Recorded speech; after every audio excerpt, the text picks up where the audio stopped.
Hey you guys, welcome back to the channel. It's your girl Crystal coming at you today with another video. And today's topic is not necessarily going to be about any type of makeup. Even though I do have my makeup done, I just wanted to do it to get on camera. I haven't done my makeup. It's been a little minute for me anyway, but I wanted to come on here today to talk about living a healthy lifestyle or working out or weight loss in general. If you guys follow me on Instagram, you'll see that I have been keeping you guys updated on my lifestyle change in regards to health and in regards to weight loss. Multiple people contact me asking me what I did and trying to get help on how to lose weight. And I've done weight loss journeys prior to having a child, but after having a child, your body changes, you know, things get proportioned differently and all of that. So after I had my child, after he was turned 1, I believe, 2018, I started my keto journey, in which I actually saw so many people doing, and so I was just like, I can do this, cool. One of my friends started talking about it and she was like just hyping me up about it. I was like, yeah, let me do it. I'm going to start now. So I legit started that day. And with me, I would say that it's just, once I have my mind set to do something, I'm going to do it and I'm going to complete it. And that's just that. That's just me though. So when it came to that first journey with keto, I did keto for a good, I would say, 6 to 7 months before I stopped doing it. I lost all of the weight I wanted to lose in like 4 months.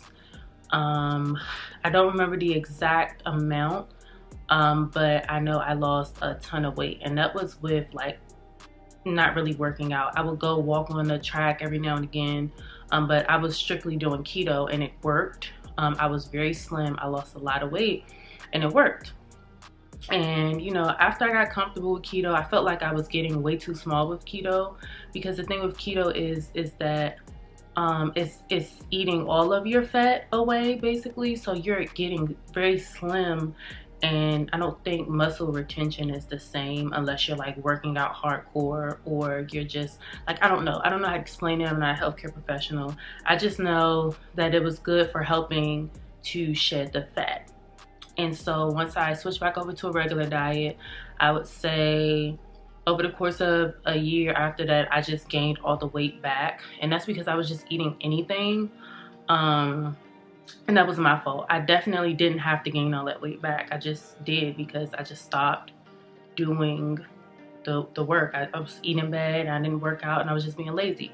So then we get to 2019. The end of the year, where I'm just looking at myself in the mirror and I'm just like, girl, you're just getting like big.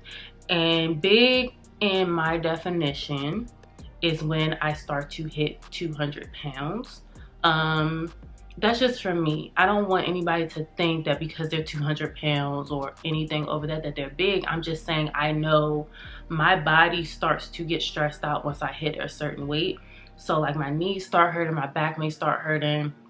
I may start getting really tired and stuff because my body is not built to hold a certain amount of weight. So I started feeling like that last year. Then we get to this year, and you know, like I really wasn't still caring about it. Like I still was looking at myself, but it was just like I wasn't taking the, you know, health journey seriously. When we hit the quarantine time, when we first went to quarantine and I was staying at home, I literally was cooking French fries every day, almost every day. And my weakness is French fries. I love French fries. So I literally was like cooking them every day, and I wasn't baking them, I was deep frying them.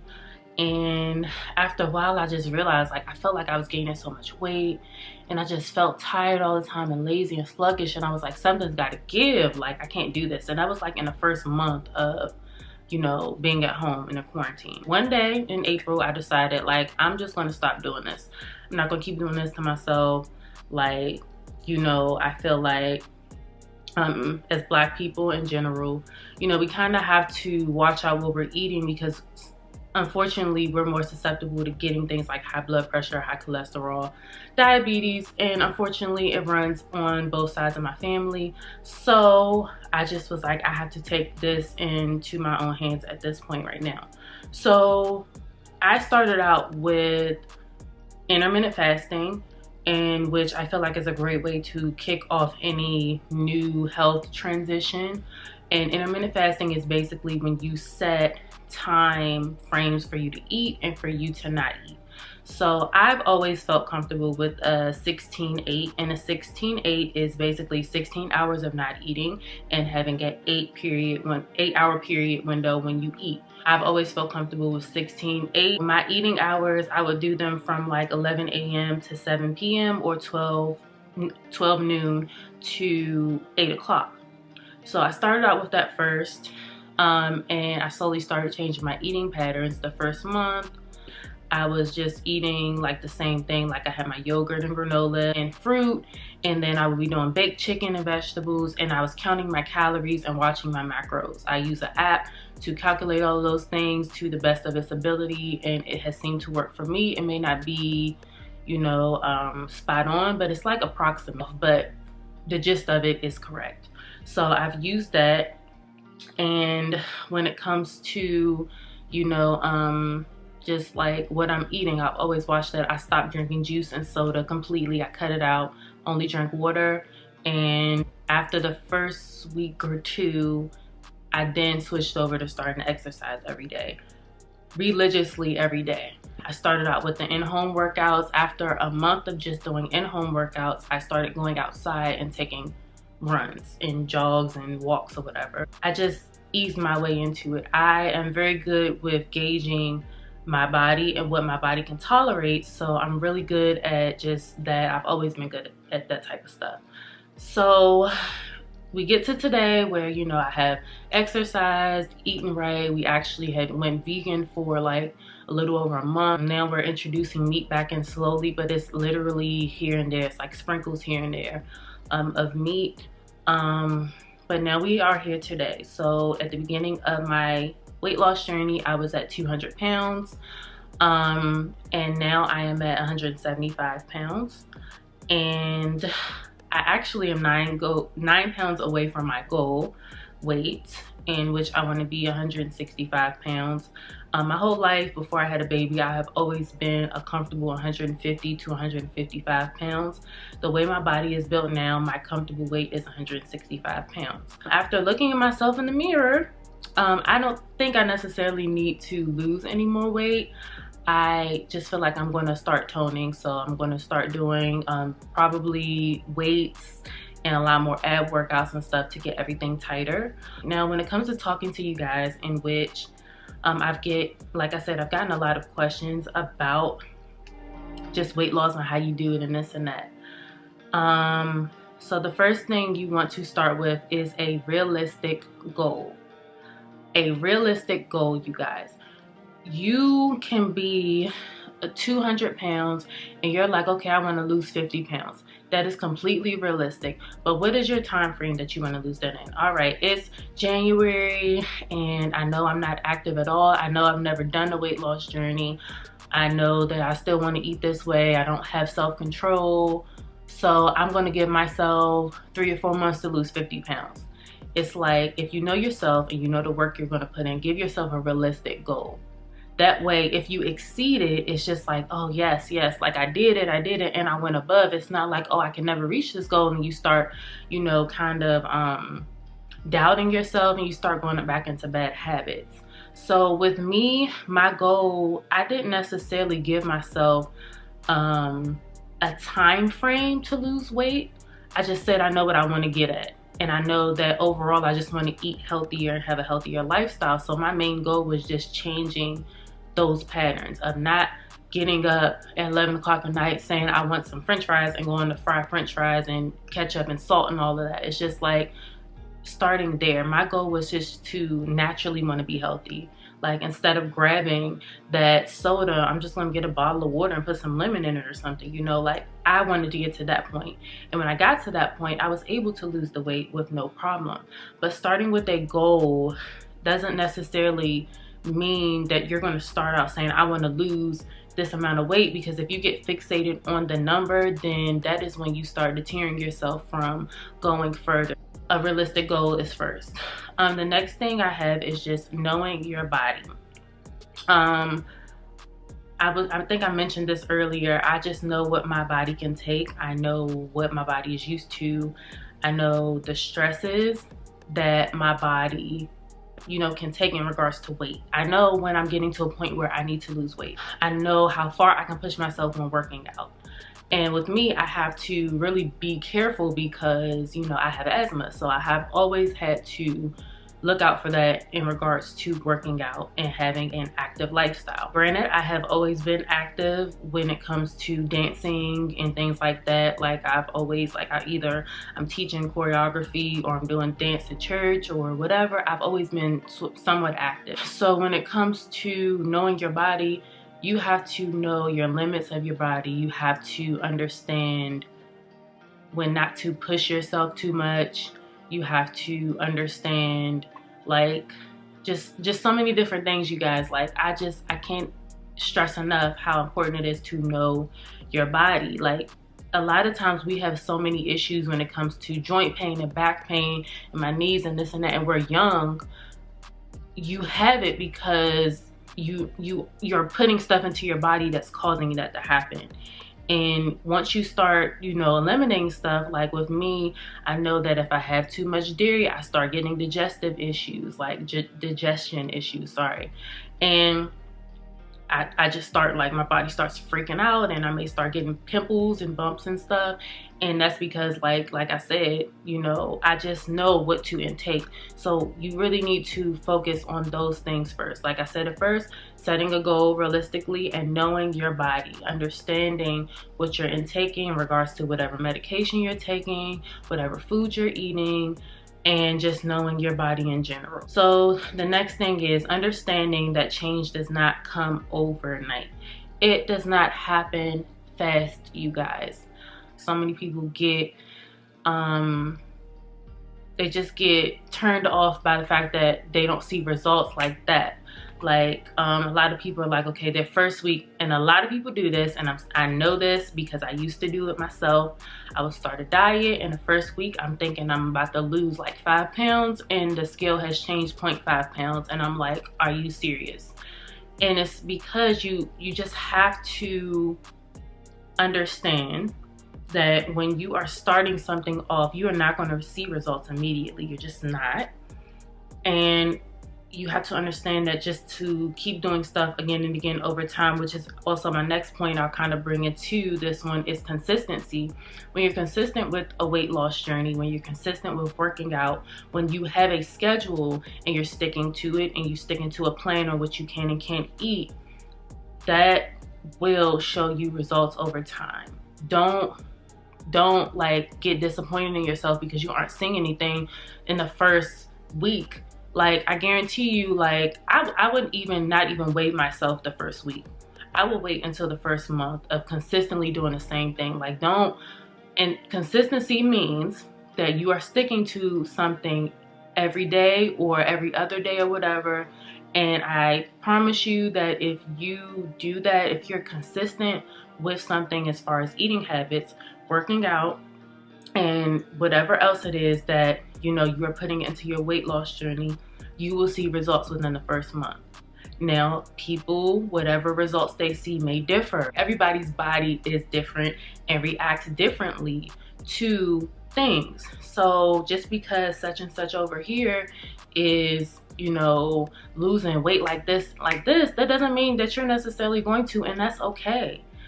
Just don't get focused on that, which, once again, I'm like definitely taking my points and like combining them into one. My next point was actually not comparing your progress to someone else's. So I once again have been guilty of doing this. Seeing people online losing weight, bulking up, toning up, and with me, I look at people that have real results. And in real results, I mean that they did not go and get surgery and then are maintaining the surgery, that they actually physically lost the weight by traditional exercise. It's nothing wrong with anybody that wants to go out and get surgery, but like I said, I can't relate to that because I'm not going to get, you know, a tummy tuck or anything. I'm not going to get that. So I can't relate to that. I need to see people that are losing weight the way that I'm losing it. So sometimes I had the tendency to kind of compare well, how come they look like this and I don't? And you know, I want to look like that, or they had a baby, and you know, like we don't look the same and this and that. And it's just like you can't compare yourself to somebody else with weight loss. You just cannot. Somebody can do the same thing you're doing for a month and they can lose a whole bunch of weight, way more than you, and it's just like that doesn't mean you're doing anything wrong. It's just their body is just responding differently to it.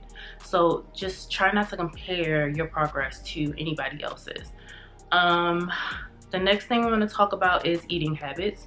So I spoke about my eating habits and how I had to change that. I had a terrible addiction to French fries. I also have an addiction to ice cream. It is my weakness. You know, I definitely joke about it with one of my best friends, Brittany, and I'm always telling her like I just need ice cream, and she's like, girl, you always eat ice cream. And it's just like I love ice cream. But I realized that ice cream was really messing me up. Not even in regards to just the dairy, but it's all of the sugar and me eating like a gallon of ice cream by myself in one day. Like I had a weakness with that. That was an eating issue. That was really a problem, you guys. And even so, to the point where today, like I will have ice cream even during this time where I have been on my weight loss journey.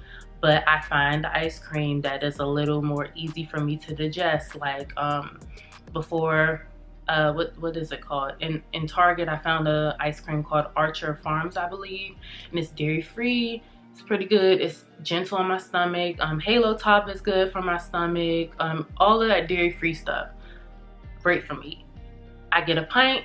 I eat half of the pint and give the other half of the pint to my husband or to my son, because a pint, even though it's less than a gallon, you can still eat a whole pint, and that thing is like 800 calories, where if you eat half, it's like way less than that. So I'm still learning to, you know, with the eating habits, proportions are key. Serving sizes are key. Understanding your calories are key. Hitting macros are key. There's so many things you have to consider when looking at a diet routine. Like I said, when I started my diet and everything, I got an app to help me out. And you know, whether you like weighing your food or whatever, it's really good that you're understanding how much calories you need to intake to lose weight. Because if you are eating too many calories, that can be why you're not losing weight. You can be working out all the time, but if you're eating too many calories, it's just like the working out and the calories, like they're clashing, but it's not going to be in a good way. It's like you ate, say, 2,000 calories and you were only supposed to eat 1,500. That means you're 500 calories over what you're supposed to be eating. And when you worked out, you only burnt 200 calories. So you're still over your calories by like 300 calories. And you may think it doesn't matter because you're working out, and it may not matter for some people, but when you're trying to lose weight, you definitely should make sure you're not eating over the amount of calories that you're supposed to when it comes to you trying to lose weight. So I definitely recommend apps for that. If you want to know what app I use, you can comment down below and I will let you guys know what app I use in regards to tracking calories, tracking weight progress, tracking a whole bunch of stuff. It's a really good app that I use for that. Intermittent fasting, like I said, I think that is really good for people to use. Like I said, I do 16-18. Intermittent fasting is just, you know, you also having to understand self-control. You have to give yourself strict guidelines to say, I'm going to eat between the hours of 1 and 9, and I'm not going to eat after that, and I'm not going to eat before that. And once you get in the habit of doing that, your body gets in the habit of that, and it starts, you know, using energy based off of what you already have in it. It's not searching for food. I can definitely say in the first 2 weeks of intermittent fasting, you may get a few headaches, and it's nothing to be particularly worried about. It's just your body kind of transitioning into getting used to this change you're doing. The same thing of when you're cutting out sugar. I cut out sugar completely, and I wasn't drinking juice, I wasn't drinking milk, I wasn't drinking soda, I was drinking water. And those sugar withdrawal headaches and mood swings are something vicious, you guys. Like, they are. So just when it comes to fasting, you also want to do what is comfortable for you. I feel like I answered a lot of questions. I didn't get into like a whole bunch of meal plans and this and that. I just got into the basics of what I did when it came to wanting to start a healthier lifestyle. I feel like people get focused on wanting to lose weight, but you don't understand that it really is a lifestyle change when you want to lose weight. You can't just pop up one day and say, I want to lose weight, and then you're still eating the same, and you're still like drinking every day, and you know, it's like something's got to give. And when you're really serious about it, you know, you will give yourself a plan, or if you're not good with planning, you will go to your doctor and ask, or you'll look up stuff and research it. We have so many ways to research diets, you guys, and it's so much stuff on YouTube. That's how I found everything about keto that I need to know. There's so many different resources that you can find. There's so many free resources, and even if you have, you know, the money to spend on monthly subscriptions, that's even like better. But there are free resources out there where you don't have to spend anything. So I just wanted to come on here today to, you know, kind of answer some of the questions that I have gotten in my inbox based off of my progress. I'm still going to continue to update you guys on my Instagram. Follow me on Instagram. I'll have that link down in the description box below. And once again, like, you guys, if you're really interested in really trying to lose weight and live a healthier lifestyle, I think some of the tips that I just gave you would really help you just jumpstart that.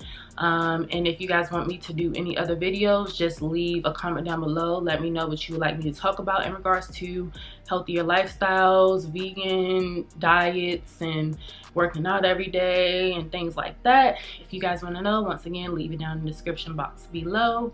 Like, comment, and subscribe on this video, and I will see you guys later. Bye.